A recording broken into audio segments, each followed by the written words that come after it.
Now let's start talking about the revision strategy.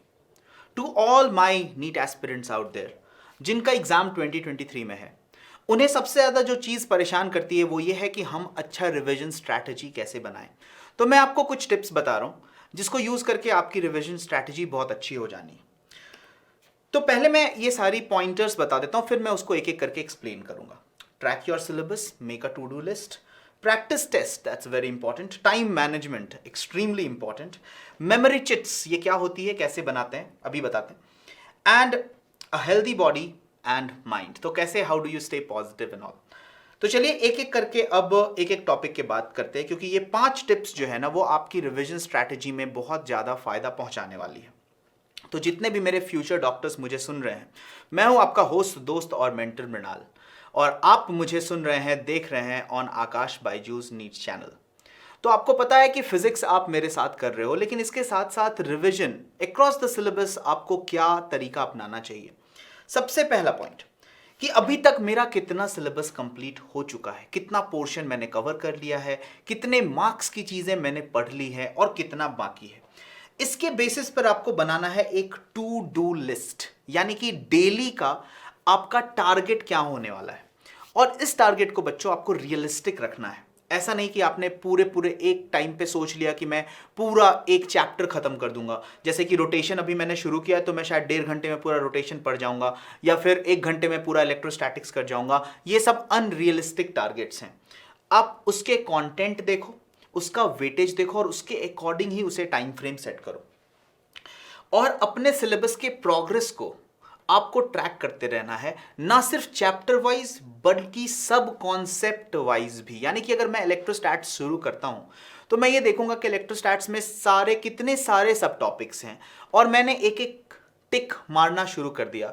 तो इससे मुझे एक कंप्लीशन का एहसास होते रहेगा, मुझे समझ में आता रहेगा कि मैंने क्या क्या चीज़ें कंप्लीट कर ली है और कितनी चीज़ें बाकी हैं। इसके लिए सबसे आसान तरीका है कि नीट के सिलेबस को डाउनलोड किया जाए, उसे अपने नोटबुक में पेस्ट किया जाए, और जैसे जैसे मैं एक टॉपिक कंप्लीट करते जा रहा हूं वैसे वैसे उसे टिक मार्क करते जाऊं, ताकि मेरा गोल भी सामने है और मैंने कितना कंप्लीट किया है वो भी बिल्कुल मेरे सामने रहे।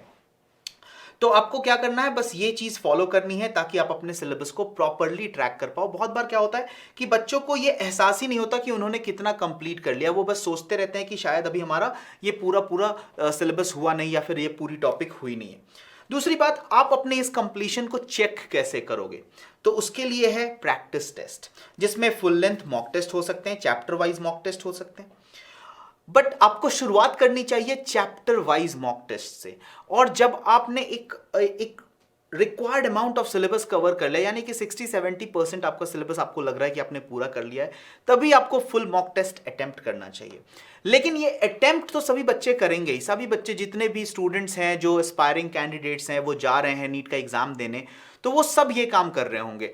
आपका अटेम्प्ट इनसे अलग कैसे होगा कि आप हर टेस्ट में जो क्वेश्चन आपने सही किया है वो तो सही किया है, उसमें कोई दिक्कत नहीं है, उसके लिए आपको बहुत ज्यादा खुश होने की जरूरत नहीं है। लेकिन जो क्वेश्चन आपने गलत किए हैं, उसी नोटबुक में आप नोट कीजिए कि आपने क्या गलती करी है। अगर आपने कोई फॉर्मूला गलत लगाया है तो वो लिखिए। अगर आपने कहीं कैलकुलेशन मिस्टेक किया है तो लिखिए कैलकुलेशन मिस्टेक। इससे आपके दिमाग में बार बार रिमाइंडर आएगा कि ये छोटी छोटी गलतियां आपसे हो रही हैं। तो जब आप नेक्स्ट टाइम वापस रिवीजन के मोड में जाएंगे, जब आप वापस उस कॉन्सेप्ट पे जाएंगे, तो वो आपके दिमाग को तुरंत से एक अलार्म देगा, तुरंत से एक सिग्नल देगा कि इस चीज में आपने गलती करी है, तो इसे और ध्यान से देखना चाहिए। तो बच्चे क्या करते, टेस्ट लिया उन्होंने, उनके मार्क्स आए, वो डिजायरेबल थे या नहीं डिजायरेबल थे उससे फर्क नहीं पड़ता, वो आगे बढ़ जाते हैं, वो नेक्स्ट टेस्ट की तरफ चले जाते हैं। तो ये जो एनालिसिस की प्रॉब्लम है ना, ये आपको अपने अंदर नहीं रखनी है। आपको हर एक टेस्ट की पूरी एनालिसिस बनानी है। आपने वो टेस्ट कितने देर में किया, उसमें कितने सारे सवाल थे, आपको उतने सवाल को करने में कितना टाइम लगा, आपने कितने क्वेश्चंस करेक्ट किए, आपका एक्यूरेसी परसेंटेज कितना था, और आपकी स्पीड कितनी थी, टाइम टेकन पर question and number of correct answers that you have marked, और उन सबसे ज्यादा जरूरी कि कितने क्वेश्चन आपके गलत हुए।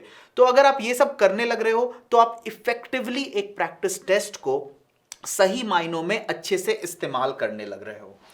उसके बाद आता है टाइम मैनेजमेंट। बच्चों, टाइम मैनेजमेंट आप सबको पता है कि बहुत बहुत बहुत ज्यादा जरूरी है, क्योंकि अगर आपने प्रॉपरली टाइम को डिस्ट्रीब्यूट नहीं किया, अपने थ्योरी के पढ़ने की टाइम को हो, या न्यूमेरिकल सॉल्व करने की टाइम को हो, या प्रीवियस ईयर्स क्वेश्चंस करने की टाइम को हो, या फिर एक पर्टिकुलर क्वेश्चन पे कितना वक्त लगना चाहिए, एक पर्टिकुलर टॉपिक पे कितना वक्त लगना चाहिए, अगर आप इन सब चीज़ों को अच्छे से नहीं कर पा रहे हो तो कहीं ना कहीं आपका टाइम मिस यूटिलाइज हो जाएगा। तो हो सकता है ओवर द पीरियड आप थोड़ी एक्यूरेसी तो जरूर बना लोगे क्योंकि बहुत बार प्रैक्टिस कर रहे हो, लेकिन आपकी स्पीड कम हो जाएगी। इसका रिजल्ट ये होगा कि आप जब कभी भी एग्जाम में अपीयर होगे तो उस वक्त आपके क्वेश्चंस छूटने के चांसेस बहुत ज्यादा बढ़ जाते हैं। तो ऐसी गलती आप ना करना। मेरे सभी पॉइंट्स को आप लिखते चले जाओ, एक नोटबुक बना लो। जितनी जरूरी आपकी मेहनत है उतनी ही जरूरी आपकी स्ट्रैटेजी भी है। आपको जो सक्सेस दिलाएगी वो दो चीजें हैं, स्किल एंड विल। तो स्किल तो है ही, स्किल तो आपको पढ़ने से आएगा, जितनी बार आप पढ़ोगे, जितनी बार फॉर्मूलेस को देखोगे, जितनी बार प्रैक्टिस करोगे। और विल कैसे आएगा? विल आएगा आपकी कन्विक्शन से कि हाँ आप सही डायरेक्शन में तो चल रहे हो, आपकी जो प्रिपरेशन है वो बिल्कुल स्मूथली सही तरीके से सही जगह पे जा रही है कि नहीं जा रही है। इसके लिए टाइम मैनेजमेंट बहुत ज्यादा जरूरी है और इसलिए मैं कहता हूं कि मैं जो भी आपको टिप्स बताता हूं उसको एक नोटबुक में नोट की तरह, जैसे कि आप इंपॉर्टेंट फॉर्मूलेस को लिखते हो ना, वैसे ही आप इसे लिखो और मुझे कमेंट सेक्शन में बताओ कि हाँ सर मैंने लिखा है। जिन बच्चों ने भी लिखा है, जो बहुत सीरियस हैं, और बच्चों मैंने जितनी भी टिप्स दी है, जिन बच्चों ने प्रॉपर फॉलो करा है, उन्होंने मुझे बताया कि उन्हें कितना ज्यादा फायदा मिल रहा है। उनकी कहीं ना कहीं फिजिक्स में ऐसा परसेप्शन बन गया था कि उनसे नहीं होने वाला है, नहीं हो पाएगा, बहुत प्रॉब्लम आएंगी, लेकिन यकीन मानो कुछ सेशंस के बाद ही उनका सेल्फ कॉन्फिडेंस बहुत बूस्ट हुआ है और वो खुद से अब 100 150 क्वेश्चंस लगाने लग रहे हैं। ठीक है, तो अगर आप भी ऐसे बच्चे हो जो अभी तक स्ट्रगल कर रहे थे तो यार इन चीज़ों को लिखो, इनको पढ़ो। जब भी रिविजन करने जाना है तो पहले इन सब चीज़ों को पढ़ लेंगे कि हमें रिविजन करना कैसे है, ताकि हम सही तरीका सीख जाएं।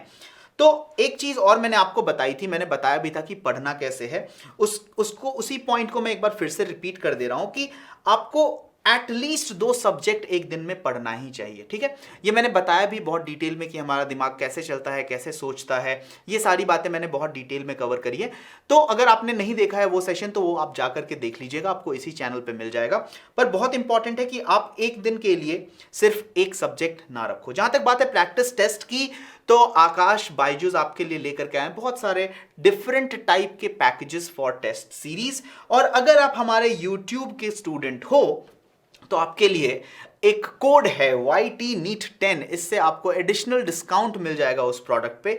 तो जो भी बच्चे चाहते हैं कि मैं हिंदुस्तान के लाखों बच्चों के साथ कंपीट करूं और देखूं कि मैं कहां स्टैंड करता हूं, आप अपने पसंद का जो भी पैकेज है वो इसमें से ले सकते हो। अब बात करते हैं चौथे पॉइंट की, मेमोरी चिट्स। मेमोरी चिट्स यानी कि स्टिकी नोट्स, फॉर्मूला शीट, आप इन्हें कुछ भी कह दो, कॉन्सेप्ट मैप, ये कोई भी चीज जो है ना, ये बिल्कुल आपकी आंखों के सामने होना चाहिए। यानी कि फॉर्मूलाज लिख के आपको अपने दीवार पे चिपका देना है, ताकि आप जितनी बार भी नजर उठाओ तो आपकी नजर उससे बार बार मिलती रहे। देखो नीट में क्या होता है कि 80% ऑलमोस्ट क्वेश्चंस जो है ना डायरेक्ट फॉर्मूला बेस्ड आते हैं, यानी कि put the formula get the answer. लेकिन कॉन्सेप्ट को समझना बहुत ज्यादा जरूरी है ताकि आप सही फॉर्मूले को अप्लाई कर पाओ, लेकिन फॉर्मूले से फेमिलियरिटी होना आपके लिए बहुत ज्यादा जरूरी है। अब ये होगा कैसे? ये तभी हो सकता है जब आप उस फॉर्मूले को बार बार देखते हो। जब आप किसी चीज को बहुत बार देखते हो तो वो बहुत फेमिलियर हो जाते हो और फिर उसके लिए आपके दिमाग को एफर्ट नहीं लगाना पड़ता।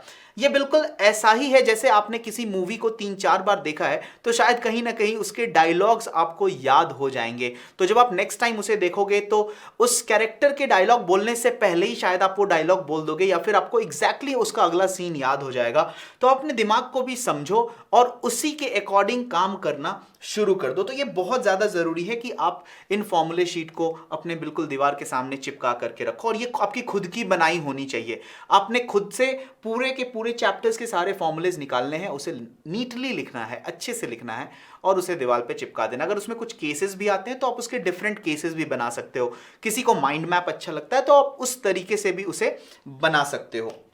आखिरी और सबसे इंपॉर्टेंट पॉइंट बच्चों, अभी कोविड का टाइम चल रहा है, आपको पता है बहुत ज़्यादा इन्फेक्शंस फैल रहे हैं, तो ऐसे वक्त में आपका बिल्कुल हेल्दी होना बहुत ज़्यादा ज़रूरी है, क्योंकि अगर आप बीमार पड़ जाते हो तो आप अपना टाइम खो दोगे। और ऐसी गलती बिल्कुल ना करना, बाहर के जंक फूड्स और इन सब चीज़ों को आप अवॉइड करो। यही आपको ट्राई करना चाहिए कि आप अभी से लेकर के अपने नीट एग्जाम तक अपने बेस्ट हेल्थ में हो और आपका जो माइंडसेट है वो बिल्कुल अच्छा है, क्योंकि अगर आप बीमार हो गए तो आप इफेक्टिवली पढ़ नहीं पाओगे और ये जो 3 4 5 दिन का जो भी गैप आ जाएगा, इसमें आपके कॉम्पिटिटर्स आपसे कहीं आगे चले जाएंगे और उस गैप को ब्रिज कर पाना आपके लिए बहुत ज़्यादा मुश्किल हो जाएगा। तो बच्चों, अगर आप ये 5 चीज़ को समझ रहे हो, इन 5 टिप्स को समझ रहे हो, तो मुझे बताने की जरूरत नहीं कि ये कितनी ज्यादा इंपॉर्टेंट है। ट्राई करो कि थोड़ी फिजिकल एक्टिविटी हो, थोड़ा एक्सरसाइज भी कर पाओ। मैंने एक शेड्यूल रूटीन बनाने की कला मैंने सिखाई है। मैंने बताया कि एक रूटीन कैसा होना चाहिए, एक रियलिस्टिक रूटीन आपको किस तरह से दिखना चाहिए। उन बच्चों के लिए भी जो कोचिंग जाते हैं, ऐसे बच्चों के लिए भी जो कोचिंग नहीं जाते हैं, जिनका बोर्ड है उनके लिए भी। तो आप अपने हिसाब से उस फ्रेमवर्क में अपने शेड्यूल को फिट कर सकते हो। कहीं ना कहीं आपको उससे भी बहुत ज्यादा फायदा मिलने वाला है। तो मैं यही कहूंगा कि इन 5 चीजों को याद रखोगे तो आप बहुत मजे से अपनी तैयारी में आगे बढ़ जाओगे, अपने परफॉर्मेंस को भी ट्रैक करते जाओगे और कहीं ना कहीं एक नीट क्वालिफिकेशन से रैंकर की तरफ कदम बढ़ाओगे। मैं मिलूंगा फिर से आपसे ऐसे ही मजेदार वीडियो कंटेंट के साथ, जहां पे मैं आपकी जो तैयारी है आपके ड्रीम कॉलेज में जाने की, उसे आसान बनाता चला जाऊंगा। फिर मिलते हैं, तब तक के लिए मैं आपसे विदा लेता हूं। Just keep learning and keep thinking.